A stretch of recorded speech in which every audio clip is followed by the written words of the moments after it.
नमस्कार, आप देख रहे हैं दिव्य दर्शन। मैं हूं उपेंद्र द्विवेदी। आइए जानते हैं क्या है आज की प्रमुख खबरें। प्रदेश में संपन्न हुए विधानसभा उपचुनाव में बीजेपी की बम्पर जीत। प्रदेश भर में जश्न का माहौल। भाजपा नेताओं ने आतिशबाजी कर बांटी मिठाइयां। यूपी से रीवा लाई जा रही अवैध धान की बड़ी खेप पकड़ाई। रीवा एसपी राकेश कुमार सिंह के निर्देशन में की गई कार्यवाही। आगामी 12 दिसंबर को आयोजित नेशनल लोक अदालत को लेकर जिला एवं सत्र न्यायाधीश द्वारा एमपीईबी के अधिकारियों की ली गई एक अहम बैठक। और रीवा शहर में खुदाई के दौरान मिली अत्यंत पुरानी कीमती अष्टधातु की मूर्तियां। इन खबरों को आगे हम विस्तार से देखते हैं।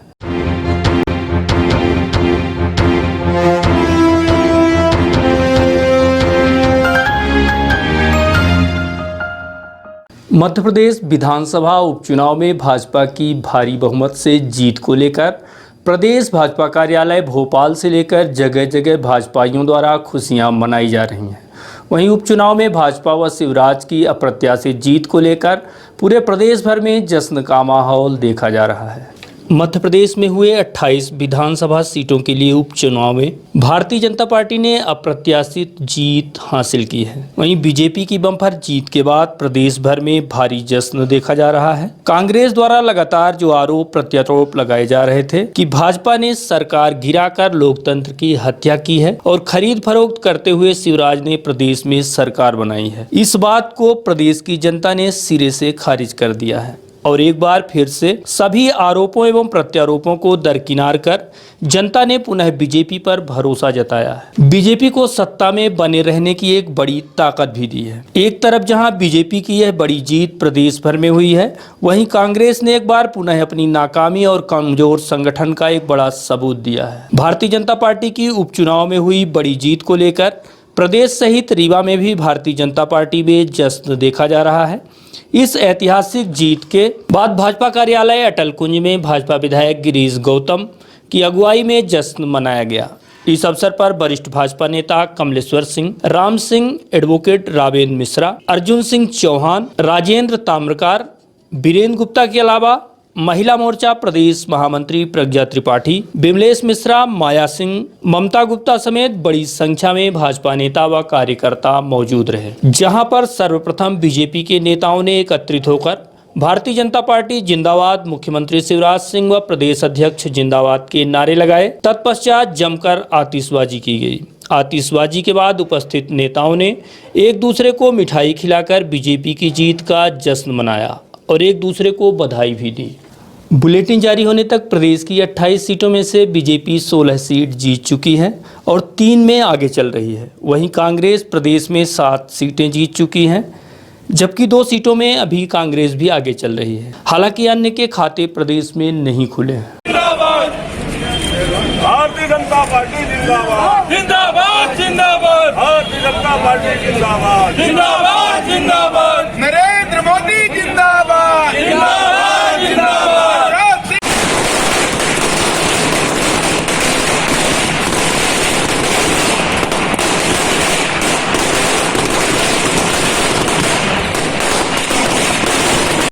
जिंदाबाद, जिंदाबाद। भारतीय जनता पार्टी जिंदाबाद, जिंदाबाद।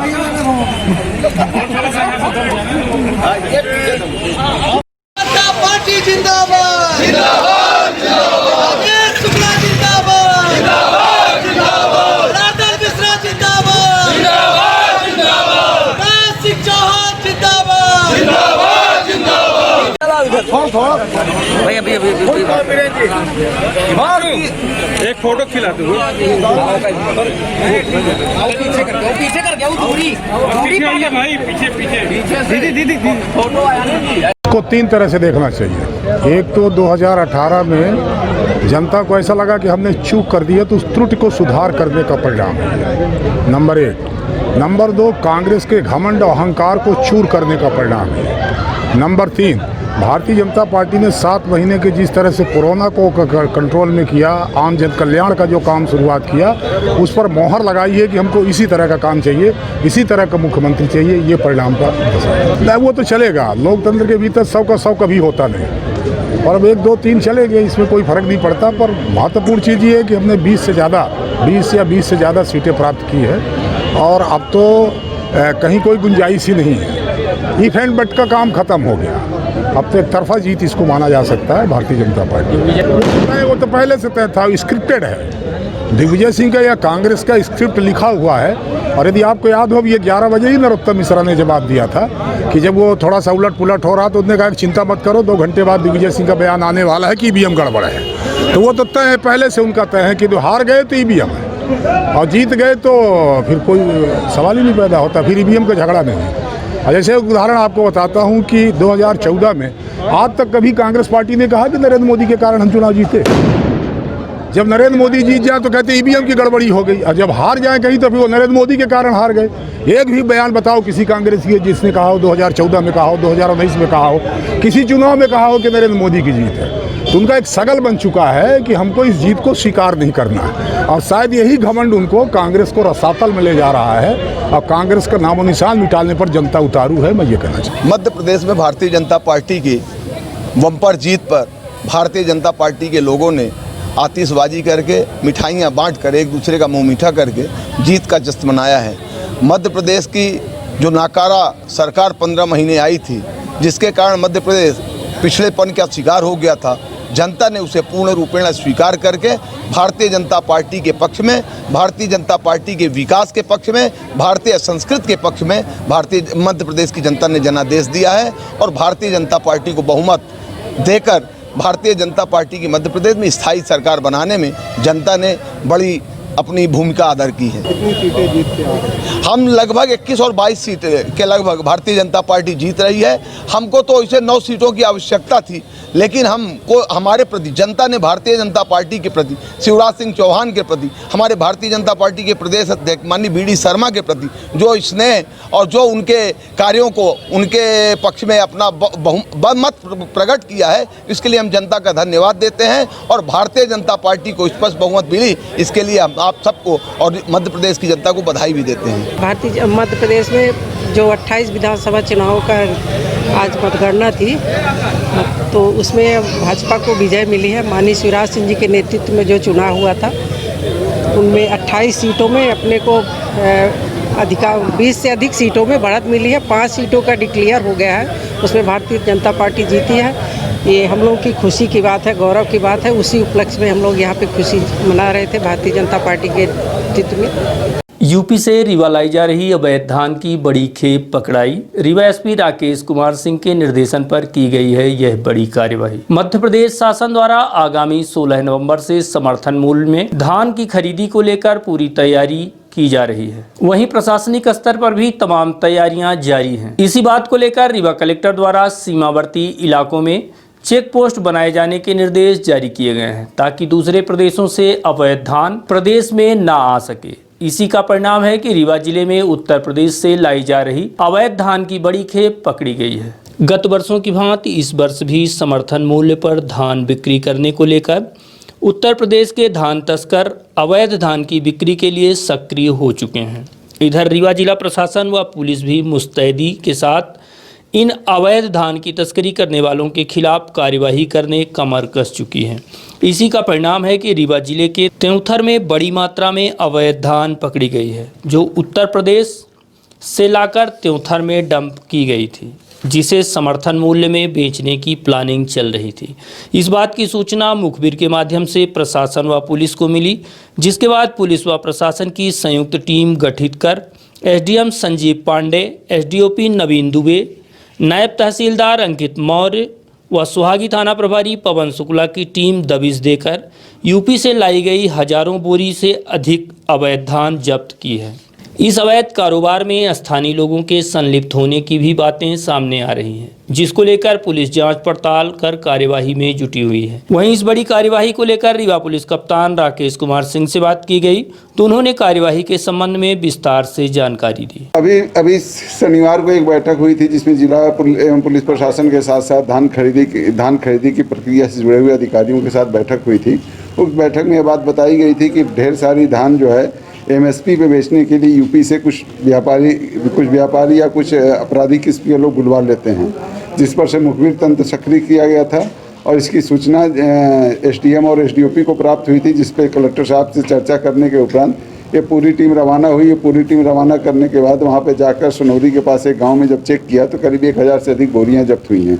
उस संदर्भ में एसडीएम द्वारा कार्रवाई की जा रही है। जैसे उनका प्रतिवेदन प्राप्त होगा संबंधित व्यक्तियों के विरुद्ध जो है मुकदमा कायम किया जाएगा और इस तंत्र में जुड़े हुए सभी लोगों के चेहरे को बेनकाब करते हुए उनकी भी गिरफ्तारी की जाएगी।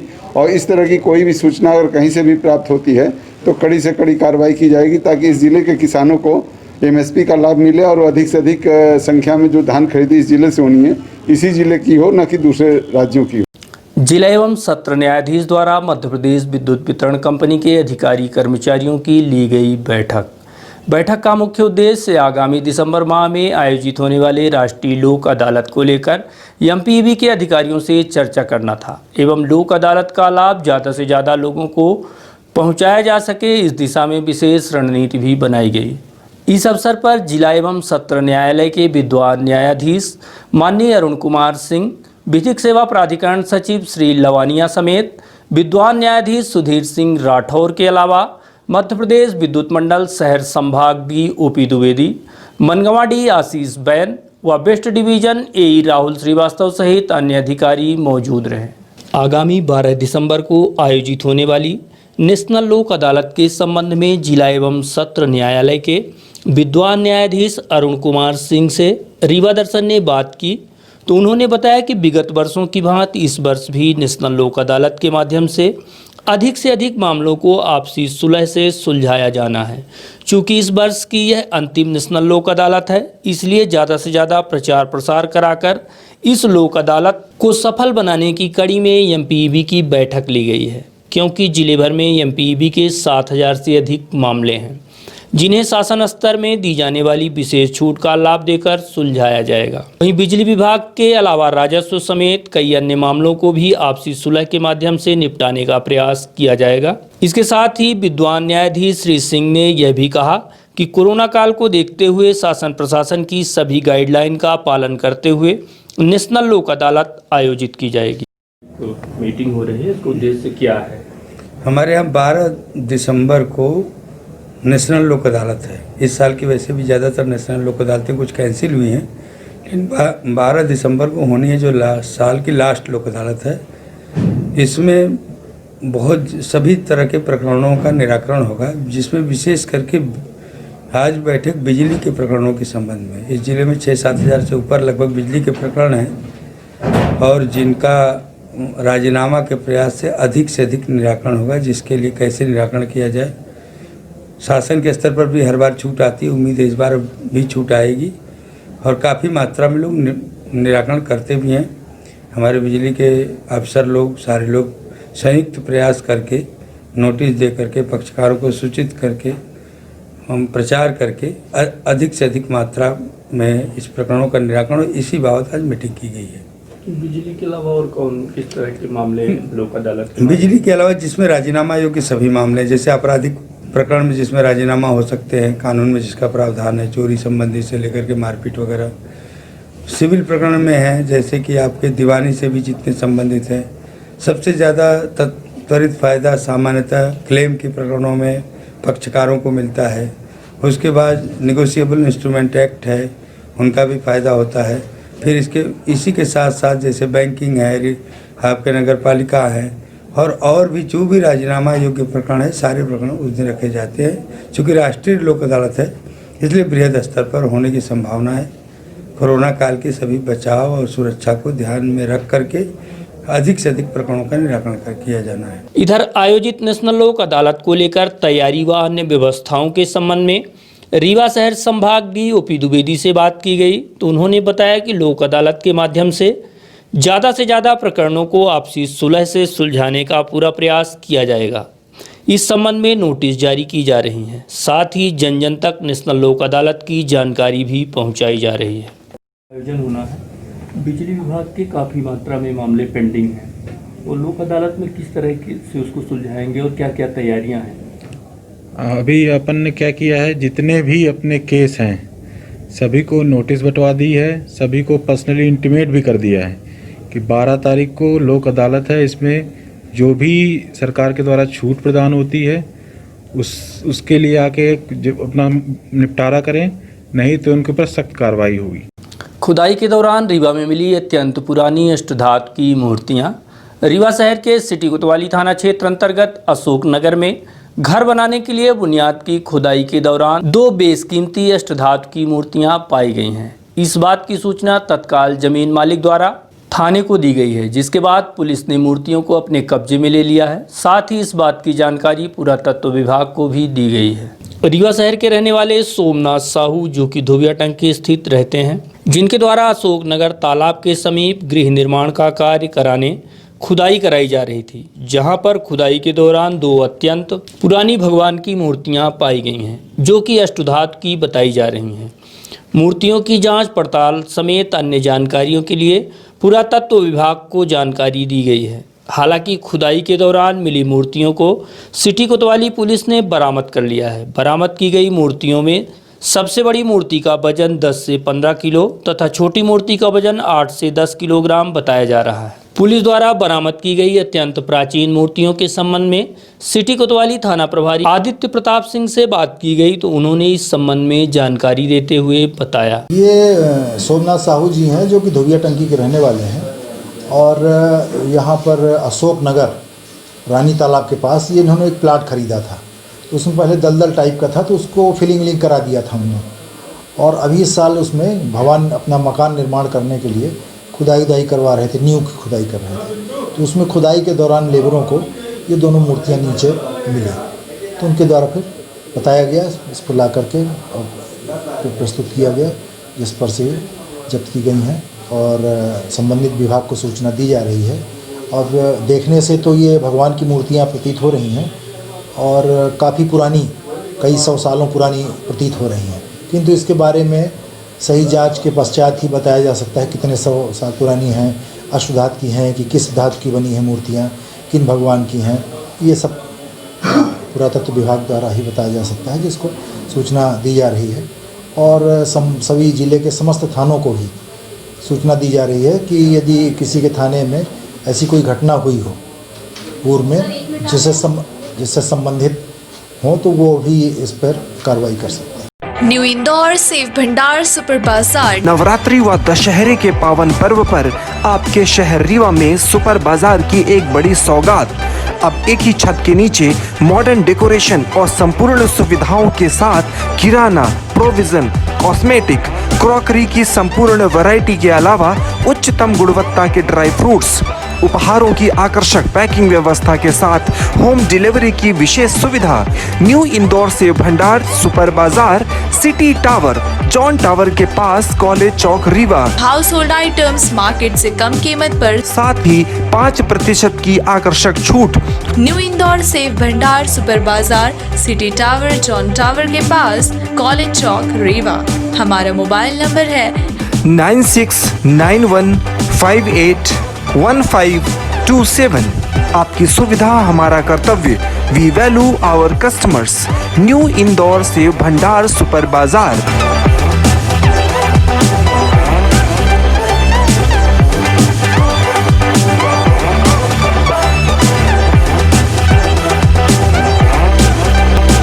रीवा में आयोजित हुआ रोजगार मेला। युवाओं को रोजगार उपलब्ध कराए जाने की दिशा में शासकीय औद्योगिक ट्रेनिंग सेंटर रीवा में बृहद रोजगार मेले का आयोजन कर सैकड़ों लोगों का साक्षात्कार लिया गया है। इसके बाद इस साक्षात्कार में पास होने वाले युवकों को बड़ी बड़ी कंपनियों में रोजगार मुहैया कराया जाएगा। एक तरफ जहां देश भर में बेरोजगारी का आलम है, वहीं दूसरी तरफ कोविड-19 की वजह से तमाम कंपनियों के कर्मचारी काम छोड़कर वापस घरों को लौट चुके हैं। ऐसी स्थिति में देश भर में कई कंपनियों के कार्य भी प्रभावित हो रहे हैं, जिसे देखते हुए राजस्थान अलवर की श्री राम क्रिस्टल कंपनी द्वारा रोजगार मेले का आयोजन किया गया, जहां सैकड़ों की संख्या में बेरोजगारों का साक्षात्कार किया गया है, जिन्हें कंपनी द्वारा रोजगार मुहैया कराया जाएगा। ये एग्ज़ाम हमारी कंपनी है श्री राम पिस्टन और रिंग्स लिमिटेड, जो कि राजस्थान में है, अलवर डिस्ट्रिक्ट में पथरेड़ी, और ये ऑटोमोबाइल कंपनी है। हमारी जो कंपनी है वो गाड़ियों के रिंग, पिस्टन, इंजन वॉल और पिन बनाते हैं। और मेजर OEM जो कंपनियां हैं, मारुति, होंडा, ऐसे जितनी भी OEM हैं, उनको मोस्टली हम ही सप्लाई करते हैं। श्री राम पिस्टन ही सप्लाई करती है प्रोडक्ट को। कोविड के बाद में थोड़ा एम्प्लॉइज़ कि हर इंडस्ट्री को रिक्वायरमेंट है, क्योंकि जो एम्प्लॉयज़ घर आ गए हैं वो वापस नहीं जा रहे हैं। तो यहाँ पे हमने सर से बात करके कैंप का रखवाया रीवा में, क्योंकि लास्ट टाइम भी हमने यहाँ पे कैंप रखवाया था तो हमें बड़ा अच्छा सपोर्ट मिला था। इस टाइम भी हमें यहाँ से कैंप में लगभग 150 लड़कों के तो हम अभी टेस्ट ले चुके हैं। इनमें से जितने भी पास होंगे हम उन सभी को ऑफ़र करेंगे। और यहाँ पे पूरी व्यवस्था की हुई है सर की, कोविड को ध्यान में रखते हुए सैनिटाइज़र मास्क सभी को दिए हुए हैं और पूरा सोशल डिस्टेंसिंग का पूरा ध्यान रखा जा रहा है। अभी तो हमने दो बैच का टेस्ट लिया है, जिसमें लगभग 150 के करीब बच्चे आ गए। एक बैच हमें और लेना पड़ेगा, वो भी कुछ बच्चे और भी ITI जो कर चुके हैं वो बाहर खड़े हुए हैं। तो सोशल डिस्टेंसिंग को ध्यान में रखते हुए हमें इनको बैच में करना पड़ रहा है। चयन इसमें से जो पास हो जाएंगे और उसके बाद में इंटरव्यू होगा। इंटरव्यू के बेस पे हम अप्रोक्स कोशिश करेंगे कि 150 के करीब एम्प्लॉइज़ हम यहाँ से सिलेक्ट करके जाएँ। यहाँ जो भी सिलेक्ट होगा उनको हम हमारी कंपनी में राजस्थान में अलवर जो मैंने बताया वहाँ पे हमारा मैन्युफैक्चरिंग प्लांट है, वहाँ डेप्यूट करेंगे सभी को। मेरा नाम अनिल कुमार यादव है और मैं श्रीराम पिस्टन में सीनियर एग्जीक्यूटिव हूँ। सोलर प्लांट में स्थानीय लोगों को रोजगार दिलाए जाने समेत विभिन्न समस्याओं को लेकर सामाजिक संगठनों द्वारा कलेक्टर कार्यालय पहुंचकर ज्ञापन सौंपा गया है। सौंपे गए ज्ञापन के माध्यम से मांग की गई है कि गुड़ क्षेत्र में मूलभूत सुविधाओं का अत्यंत अभाव है, जिसमें सड़क, बिजली, पानी, पुलिया समेत मुक्तिधाम आदि शामिल है, जिसकी वजह से आम लोगों को कई समस्याएं झेलनी पड़ रही हैं। इतना ही नहीं, सोलर प्लांट में भी स्थानीय युवाओं की उपेक्षा की जा रही है। साथ ही गुड़ में निर्माणाधीन स्टेडियम का भी कार्य अधूरा पड़ा हुआ है। इसी तरह से कई समस्याएं हैं जिससे क्षेत्र की जनता हलाकान है और क्षेत्रीय विधायक व नेता लगातार क्षेत्र की जनता को उपेक्षित कर रहे हैं। जिस जनता ने अपना कीमती वोट देकर नेताओं को विधानसभा व सांसद सभा तक पहुंचाया, वही जनता आज अपने अधिकार व विकास को तरस रही है और नेताओं को अपने जेब भरने से ही फुर्सत नहीं है। ज्ञापन सौंपने आए लोगों से जानते हैं क्या है क्षेत्र की मूलभूत समस्याएं। हम लोग भारतीय सर्व सेवा संगठन के सदस्य हैं। हम लोग आज माननीय कलेक्टर महोदय के पास 4 सूत्री मांग लेके हम लोग पहुँचे हैं। यहाँ पे हमारे गुड़ में जो करीब 20,000 की आबादी है, जिसमें से ग्रामीणवासी एक मुक्तिधाम के लिए तरस रहे हैं। मैं और दूसरा हमारे एशिया का सबसे बड़ा सोलर प्लांट जो हमारे बदवार में लगा हुआ है, वहाँ पे टोटल बाहरी लोगों को रोज़गार मिल रहा है, लोकल लोगों को एक भी रोज़गार नहीं मिल रहा है। तीसरा हमारे जो है तो उमरी पंचायत में आपके एक फुइया नाला है, वह फुइया नाले में आए दिन कुछ न कुछ घटना होती रहती है। वहाँ पे 5,000 ग्रामीणवासी बाधित है उस फुइया नाले से।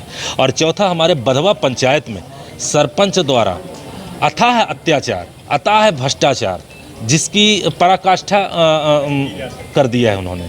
इतनी ज़्यादा भ्रष्टाचार जिसकी कल्पना भी कोई नहीं कर सकता है।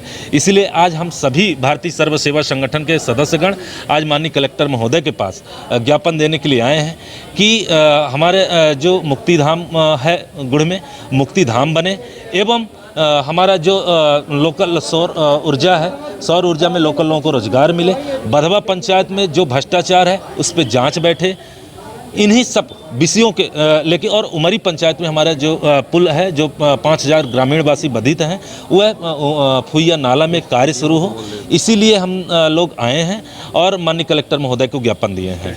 मैं जो हमारे यहाँ इस समय रोड का कार्य चल रहा है धर्मपाल कंस्ट्रक्शन के द्वारा, भैरव बाबा सौंदर्यीकरण जो बाईपास से भैरव बाबा तक बन रहा है, वो बेहद घटिया किस्म का, और इस समय तो धूल इतनी है कि क्या बताएं। पटरी के दोनों साइड उन्होंने मिट्टी डाल दी है, जिसकी वजह से ग्रामीण जनों का जीना दुश्वार हो गया है। आए दिन मतलब घर आप देखिए तो धूल से जमे हुए हैं। अगर उन लोगों को जो कर्मचारी हैं उनको अगर बोलो कि पानी डाल दीजिए तो वो बहस करने पर उतारू होते हैं। तो यही मैं कलेक्टर साहब के पास आया था कि कलेक्टर साहब या तो मिट्टी की जगह पटरी में CRM डालें जिससे धूल ना हो, या कि फिर पानी का छिड़काव करवाएं, नहीं तो धूल से लोगों को बीमारी और आने वाले समय में बहुत सा नुकसान हमारे ग्रामवासियों को हो रहा है। और अगर ग्रामवासियों की ये गुहार नहीं सुनी जाएगी तो आने वाले समय में ग्रामीण जनता इतनी आक्रोशित हो रही है कि वो अनशन करने पर मजबूर होगी। इसलिए कलेक्टर साहब को ये अवगत कराने के लिए हम लोग कलेक्ट्रेट कार्यालय आए थे कि ठेकेदार को या तो यही हिदायत दी जाए कि वो पानी डाले ताकि धूल ना हो सके और लोगों को बीमारियों से बचाया जा सके, या कि फिर मिट्टी की जगह CRM डाल दें गिट्टी उट्टी तो वहाँ पर धूल ना हो।